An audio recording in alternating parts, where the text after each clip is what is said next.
Special forces. जब भी हम ये वर्ड सुनते हैं तो हमारे दिमाग में एक ऐसे फौजियों की यूनिट आती है जो है फियरलेस, ब्रेव और किसी भी तरह के मिशन को अंजाम दे सकती है। हेलो दोस्तों, मैं हूं प्रथमेश रंजनी और मैं आप सभी का पीडब्ल्यू सरकारी एग्जाम चैनल के ऊपर बहुत बहुत स्वागत करता हूं। स्पेशल फोर्सेस किसी भी देश की आर्म फोर्सेस की वो एलीट यूनिट्स होती हैं जो किसी भी मिशन को अंजाम दे सकती है, चाहे वो मिशन अपने ही देश की जमीन से दुश्मनों का सफाया करना हो या दुश्मन के देश में जाके उसी जमीन पे उन्हें नेस्तो नाबूद करना। हर मिशन को कामयाब करने में स्पेशल फोर्सेस सक्षम होती है, क्योंकि इन स्पेशल फोर्सेस के अंदर जिन लोगों का सिलेक्शन किया जाता है वो इतने कठिन प्रोसेस से गुजरते हैं कि किसी आम आदमी के लिए उस सिलेक्शन प्रोसेस को क्लियर कर पाना नामुमकिन सा हो जाता है।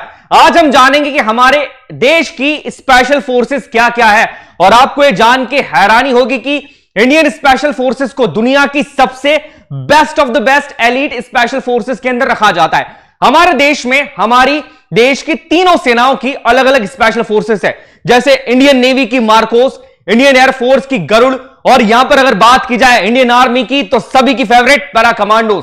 आज हम इन सारी स्पेशल फोर्सेस के बारे में जानेंगे और यह जानेंगे कि इनका सिलेक्शन का प्रोसेस क्या है, इनकी ट्रेनिंग कितनी कठिन होती है, कितनी मुश्किल होती है, साथ ही साथ ये भी जानेंगे कि कितने मिशंस को इन्होंने अंजाम दिया है और एक किस तरीके के हथियारों का यूज करते हैं। आइए सबसे पहले हम बात करते हैं गरुड़ कमांडोज की। गरुड़ स्पेशल फोर्सेस जो कि इंडियन एयरफोर्स की एक एलीट स्पेशल फोर्सेस है और किसी भी तरह के मिशन को अंजाम देने में यह फोर्स पूरी तरीके से सक्षम है। इसकी हिस्ट्री की अगर मैं बात करूं तो 2001 की बात है। 2001 के अंदर जम्मू एंड कश्मीर में 2 एयरबेस के ऊपर आतंकी हमला हुआ था। इन आतंकी हमलों के बाद इंडियन एयरफोर्स को यह लगा कि देश में एक ऐसी एलीट स्पेशल फोर्सेस होना बहुत जरूरी है जो एयरफोर्स के इन स्टेशंस की सिक्योरिटी का काम करे, साथ ही साथ किसी भी तरह के मिशन को अंजाम देने में ये फोर्सेस कामयाब रहे। और 2004 के अंदर यहां पर फिर गरुड़ फोर्सेस को फॉर्मेशन किया गया। फाइनली 2004 के अंदर इसे एस्टैब्लिश किया गया था। भारत में जितनी भी स्पेशल फोर्सेस हैं, गरुड़ कमांडो उनमें सबसे नहीं है। 2003 के अंदर इस फोर्सेस के अंदर लगभग 100 लोगों ने वॉलंटियर किया था और जिसमें से 62 ही पास हो पाए थे। शुरुआती तौर पे इसे टाइगर फोर्स कहा जाता था, बट बाद में इसका नाम गरुड़ फोर्स या गरुड़ कमांडो कर दिया गया है। आज गरुड़ कमांडोज इंडिया के साथ साथ यूएन पीस कीपिंग मिशन के अंदर भी अपना कमाल दिखा रहे हैं। जी हां, यूएन पीस कीपिंग मिशन के अंदर स्पेसिफिकली अगर मैं बात करूं तो कांगो के अंदर गरुड़ फोर्सेस के कमांडोज ने अपना कमाल दिखाया है और कई सारे मिशंस को भी अंजाम दिया है। मेजर जो रोल यहां पर गरुड़ फोर्सेस का होता है, गरुड़ कमांडोज का होता है, वो ये होता है कि भारत के अंदर जितने भी हमारे एयर बेसेस हैं, इन एयर बेस की सुरक्षा और सिक्योरिटी की जिम्मेदारी गरुड़ कमांडोज को दी जाती है। इस यूनिट में काम करने वाले लोग फिजिकली नहीं मेंटली भी बहुत फिट होते हैं। अब आपके मन में एक ख्याल आ रहा होगा कि इसके सिलेक्शन का प्रोसेस क्या होता है। गरुड़ कमांडोज के सिलेक्शन की अगर प्रोसेस की बात करूं तो ये बाकी 2 स्पेशल फोर्सेस से काफी अलग है। यहां पर आप वॉलंटरी अप्लाई कर सकते हैं। बेसिकली इसका मतलब यह होता है कि डायरेक्टली आप गरुड़ कमांडो के लिए एप्लीकेशन कर सकते हैं, अप्लाई कर सकते हैं। इसी तरह अगर आप मार्कोस या पैरा कमांडोज की बात करें तो उसके लिए पहले आपको इंडियन नेवी या इंडियन आर्मी ज्वाइन करनी पड़ेगी, उसके बाद ही आप इन स्पेशल फोर्सेस के लिए अप्लाई कर सकते हैं। बट गरुड़ कमांडो एकमात्र ऐसी स्पेशल फोर्सेस है जहां आप डायरेक्टली अप्लाई कर सकते हैं। बट एक बात का ध्यान रखना होगा कि पूरी जिंदगी में आप सिर्फ एक बार इस फोर्सेस के लिए अप्लाई कर सकते हैं। अगर आप ट्रेनिंग में फेल हो गए या आपका फॉर्म रिजेक्ट हो गया तो आप दूसरी बार गरुड़ कमांडो के लिए अप्लाई नहीं कर सकते हैं। एयरमैन भर्ती के थ्रू इसमें अप्लाई किया जाता है। एक दूसरा तरीका भी इसका होता है, बट एक डायरेक्ट वे इसका होता है एयरमैन भर्ती के थ्रू। इसकी ट्रेनिंग बेसिक ट्रेनिंग्स में जितनी भी हमारी स्पेशल फोर्सेस हैं उनकी बेसिक ट्रेनिंग में सबसे लंबी ट्रेनिंग होती है गरुड़ कमांडोज की। काफी लंबी ट्रेनिंग यहां पर होती है और शुरुआती ट्रेनिंग के अंदर लगभग 72 वीक्स की एक बेसिक ट्रेनिंग होती है और पूरी ट्रेनिंग को कंप्लीट होने में लगभग 3 से 3.5 साल लग जाते हैं। अलग अलग जगहों पर इसकी ट्रेनिंग होती है, जैसे कमांडो ट्रेनिंग स्कूल की बात कर ली जाए, पैराशूट ट्रेनिंग स्कूल की बात कर ली जाए, या मैं बात करूं counter insurgency and jungle warfare school की। हर जगह कमांडोज की ट्रेनिंग होती है। पूरी तरीके से इन्हें ट्रेन किया जाता है, सारे वेपन्स चलाने की शिक्षा यहां पर दी जाती है। ट्रेंड होने के बाद लगभग यहां पर समझिएगा लगभग 3 साल बाद जब कोई व्यक्ति गरुड़ कमांडो बन जाता है, उसके बाद वो अपनी पूरी करियर के अंदर गरुड़ कमांडो यूनिट के अंदर ही रहता है। स्पेसिफिकली यहां पर आपको यह जानना बहुत जरूरी है कि गरुड़ कमांडोज एक्टिवली सर्व कर रहे हैं, जम्मू कश्मीर के अंदर भी सर्व कर रहे हैं। यहां पर उन्हें इंडियन आर्मी के यूनिट्स के साथ अटैच किया जाता है। स्पेसिफिकली अगर मैं बात करूं तो राष्ट्रीय राइफल के साथ अटैच किया जाता है, ताकि एक लाइव एक्सपीरियंस उनको यहां पर मिले। चाहे अर्बन वॉरफेयर की बात हो, चाहे होस्टेज सिचुएशंस की या होस्टेज रेस्क्यू की बात हो, इन सारी चीजों में गरुड़ कमांडोज काफी ज्यादा ट्रेंड यहां पे होते हैं। अब ट्रेनिंग के अंदर वो क्या क्या सीखते हैं देखिए, क्लोज क्वार्टर कॉम्बैट की बात कर ली जाए, कॉम्बैट एंड सर्च रेस्क्यू की बात कर ली जाए, काउंटर टेररिज्म की बात कर ली जाए, होस्टेज रेस्क्यू की बात कर ली जाए, पीस कीपिंग मिशन की बात कर ली जाए, या स्पेशल ऑपरेशंस की बात कर ली जाए, they are the special forces. इनका काम होता है कि किसी भी मिशन को अंजाम देना, और वो भी पूरे परफेक्ट तरीके से। एक ही लक्ष्य होता है कि कुछ भी करना है, अपने मिशन को कंप्लीट करना है। तो ये थी हमारी इंडियन एयरफोर्स की गरुड़ स्पेशल फोर्सेस या Garud commandos. Next special forces की बात करने से पहले यहां पर मैं आपको बताना चाहूंगा कि हमारी गरुड़ कमांडोज किन वेपन्स को यूज करती है। देखिए, प्राइमरी अगर मैं वेपन की बात करूं तो प्राइमरी जो असॉल्ट राइफल का यूज यहां पर किया जाता है वो है इजराइल मेड IWI टेवॉट TR-21, जिसे टार टेवॉट 21 के नाम से भी जाना जाता है। एक लाइट ये असॉल्ट राइफल है, दुश्मन के इलाके में जाके इसे हैंडल करना काफी आसान होता है। सही तरीके से आप एक परफेक्ट शॉट लगा सकते हैं, बिकॉज जब आप रियल सिचुएशन में होते हैं, जब आप बैटल सिचुएशन के अंदर होते हैं, वॉर ग्राउंड के अंदर होते हैं, वहां पर आपका वेपन आपका सबसे बड़ा साथी होता है। आपका वेपन जितना लाइट होगा, जितना चलाने में उसको आसानी होगी, उतनी सही तरीके से आप दुश्मन को न्यूट्रलाइज कर पाएंगे। इसके बाद एक दूसरी वेपन का भी यूज किया जाता है। हालांकि वेपन्स काफी हैं, बट मैं यहां पर कुछ प्रमुख वेपन्स की बात कर रहा हूं, जिसे IWI गेलिल 7.62 स्नाइपर, ये स्नाइपर राइफल का भी यूज करते हैं। तो ये कुछ दो मेजर वेपन्स थे जो गरुड़ कमांडोज यूज करते हैं। इसके अलावा भी बहुत सारे वेपन्स यहां पर यूज किए जाते हैं। आगे बात की जाए किन किन मिशन के अंदर इन्होंने भाग लिया है, तो चाहे 2016 के पठानकोट अटैक की बात कर ली जाए या insurgency in Jammu and Kashmir की बात कर ली जाए, ऐसे बहुत सारे मिशन से जहां पर गरुड़ कमांडोज ने अपना लोहा मनवाया है और आज भी एक्टिवली ये जम्मू एंड कश्मीर के अंदर सर्व कर रहे हैं। इसके बाद आती है इंडियन नेवी की एलिट स्पेशल फोर्सेस, जो है मार्कोस, जिन्हें मरीन कमांडो के नाम से भी जाना जाता है। मार्कोस के बारे में एक कहावत यह है कि दुनिया का कोई भी ऐसा मिशन नहीं है जिसे मार्कोस कमांडोज पूरा ना कर सके। इनका मोटो है द फ्यू द फियरलेस। इन्हें दाढ़ी वाला फौजी और मगरमच्छ के नाम से भी जाना जाता है। मार्कोस एलिट यूनिट इतनी कैपेबल होती है कि भारत में ही नहीं, इन्होंने भारत के बाहर भी कई ऐसे मिशंस को अंजाम दिया है जिनके बारे में सोचकर भी कोई आम आदमी कांप जाएगा कि क्या इन मिशंस को अंजाम दिया जा सकता है। बट मार्कोस ने भारत के बाहर जाके भी कई ऐसे मिशंस को अंजाम दिया है। यह हाईली सीक्रेटिव फोर्स है, ज्यादा इंफॉर्मेशन इनके बारे में पब्लिक डोमेन पर रिवील नहीं की जाती है, ऑपरेशंस के बारे में भी ज्यादा यहां पर बताया नहीं जाता है।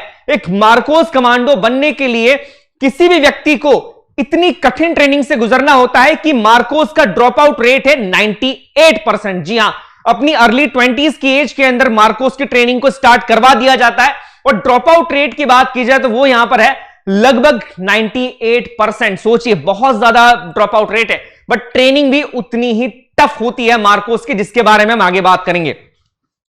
मार्कोस की हिस्ट्री के बारे में बात कर ली जाए तो इसकी हिस्ट्री काफी पुरानी है। 1955 में कोची के अंदर एक बोट क्लब की स्थापना की गई। इसकी स्थापना की गई थी यहां पर स्पेशल बोट सर्विसेज, जो कि ब्रिटिश स्पेशल फोर्सेस की एक यूनिट है, उसकी सहायता थे। कोची के अंदर यह एक डाइविंग क्लब था या डाइविंग स्कूल था, जिसके अंदर कैडेट्स को यह सिखाया जाना था कि पानी के अंदर जाके किस तरीके से लड़ा जाता है, या अगर मैं सीधे सीधे बात करूं तो कॉम्बैट डाइविंग की स्किल्स को ट्रेन किया जाना था। यहां पर इन कैडेट्स ने ट्रेनिंग मिली, कुछ लोगों ने वॉलंटरी यहां पर ट्रेनिंग मिली, बट 1965 पाकिस्तान वॉर के अंदर इसके अच्छे परफॉर्म नहीं मिले। मतलब जो कैडेट्स थे, जो फौजी थे, वो उतना अच्छा परफॉर्म नहीं किया कर पाए जिस तरीके से सोचा जा रहा था, क्योंकि कहीं ना कहीं वो ट्रेनिंग सफिशिएंट नहीं थी।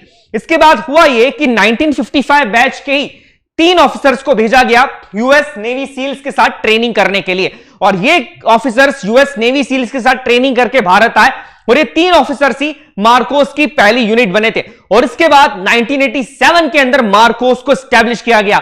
इसका हेडक्वार्टर बनाया गया था INS अभिमन्यु को। हालांकि इसका अभी का हेडक्वार्टर 2016 के बाद INS कर्ण है, बट शुरुआती तौर पे इसका हेडक्वार्टर था INS अभिमन्यु। अभी भी ट्रेनिंग का काफी ज्यादा हिस्सा INS अभिमन्यु के अंदर ही पूरा किया जाता है। अब देखिए, मार्कोस एक ऐसी स्पेशल फोर्सेस यूनिट है जिसका ट्रेनिंग पीरियड लगभग 3 साल का होता है।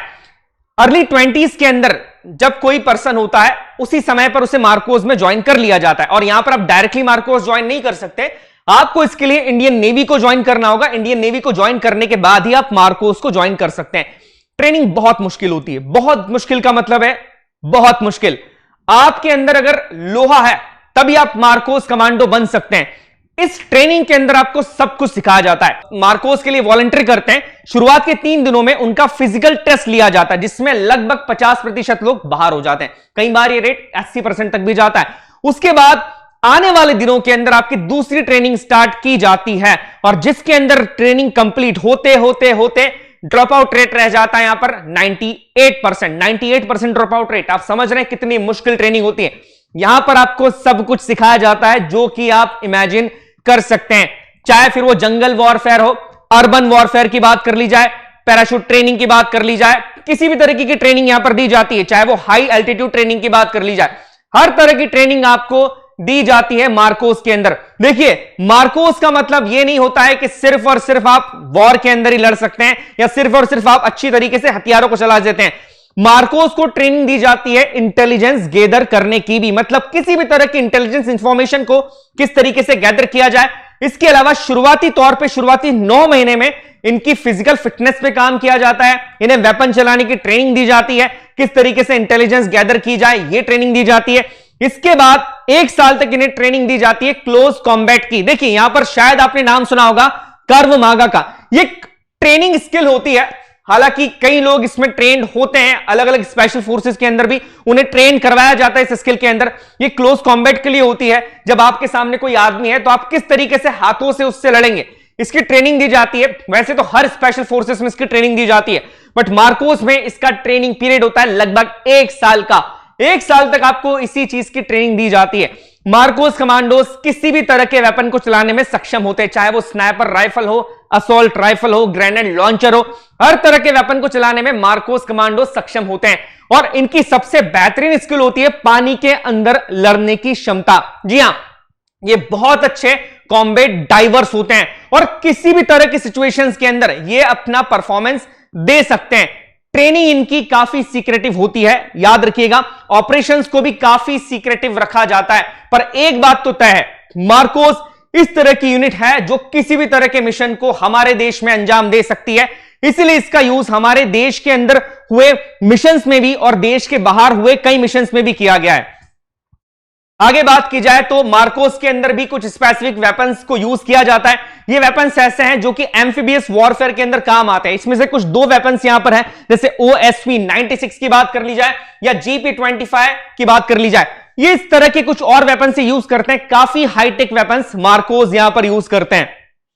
आगे बात कर ली जाए, काफी सारे मिशंस को मार्कोस ने अंजाम दिया है, चाहे ऑपरेशन कैक्टस हो। मुझे कमेंट बॉक्स में बताइएगा कि ऑपरेशन कैक्टस क्या था और इसे कहां अंजाम दिया गया था। या हम बात करें ऑपरेशन पवन की, ऑपरेशन ब्लैक टॉर्नेडो के अंदर भी मार्कोस ने अपना परफॉर्मेंस यहां पर बहुत अच्छे तरीके से दिया है। सारे मार्कोस कमांडोज हाई एल्टीट्यूड लो ओपनिंग और हाई एल्टीट्यूड हाई ओपनिंग जैसे फ्री फॉल में पूरी तरीके से ट्रेंड होते हैं। मार्कोस के प्रोग्राम को डिजाइन किया है यूके और यूएसए की स्पेशल फोर्सेस ने, and believe me, MARCOS are the best of the best. चलिए आगे जाते हैं। आगे अब हमारी आती है इंडियन आर्मी की special forces, our para commandos, जिन पे हर भारतीय को गर्व है और जिन्हें किसी भी तरह के इंट्रोडक्शन की आवश्यकता है ही नहीं। बलिदान बैच, इस बैच को पाना हर डिफेंस एस्पिरेंट का सपना होता है, पर यह सपना पूरा करना इतना आसान नहीं होता है।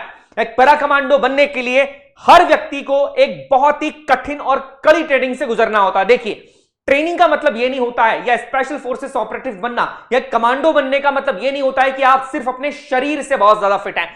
शरीर से ज्यादा यह देखा जाता है कि आपका अपने मस्तिष्क पे कितना नियंत्रण है, आप अपने दिमाग को कितना कंट्रोल कर पाते हैं और प्रेशर की सिचुएशन के अंदर आप कितना अच्छा परफॉर्म करते हैं।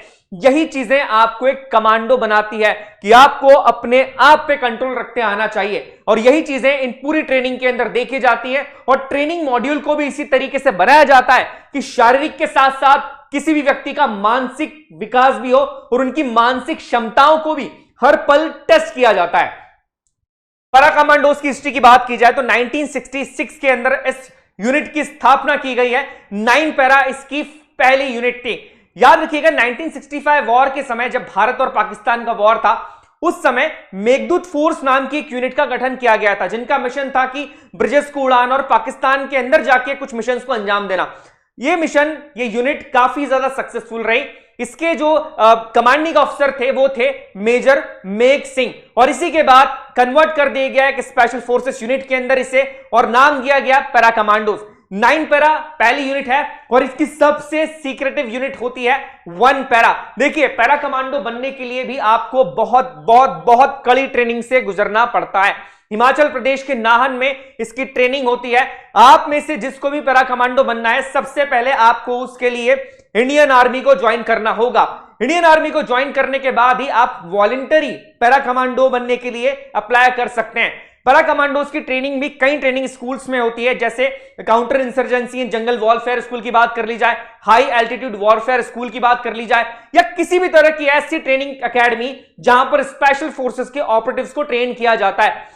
पैरा कमांडोज ज्वाइंटली भी ट्रेन करते हैं इंडियन नेवी की स्पेशल फोर्सेस और इंडियन एयरफोर्स की स्पेशल फोर्सेस के साथ, और कई बार ज्वाइंटली भी मिशंस को अंजाम देते हैं। बट ये मिशंस काफी सीक्रेटिव होते हैं, ये बात आपको समझनी होगी। जिस तरह की ट्रेनिंग इन्हें दी जाती है, उसके बाद कई सारे मिशंस को पैरा कमांडोज ने अंजाम दिया है। जैसे कुछ स्पेशल मिशंस की बात कर ली जाए, ऑपरेशन कुकरी, ऑपरेशन रक्षक और ऑपरेशन ब्लू स्टार, जिसके बारे में आपने कभी ना कभी तो जरूर सुना होगा। पैरा कमांडोज भी किसी भी तरह के ऑपरेशंस को अंजाम देने में पूरी तरीके से सक्षम है। तो ये थी हमारी इंडियन आर्म फोर्सेस की तीनों स्पेशल फोर्सेस, जो दुनिया की किसी भी स्पेशल फोर्सेस से कम नहीं है, और हमारा दुश्मन इन स्पेशल फोर्सेस के नाम से ही थरथर कांपते हैं। चलिए, मैं आपसे नेक्स्ट लेक्चर के अंदर मिलता हूं। आप सभी अपना ध्यान रखिए, स्वस्थ रहिए। जय हिंद, जय भारत।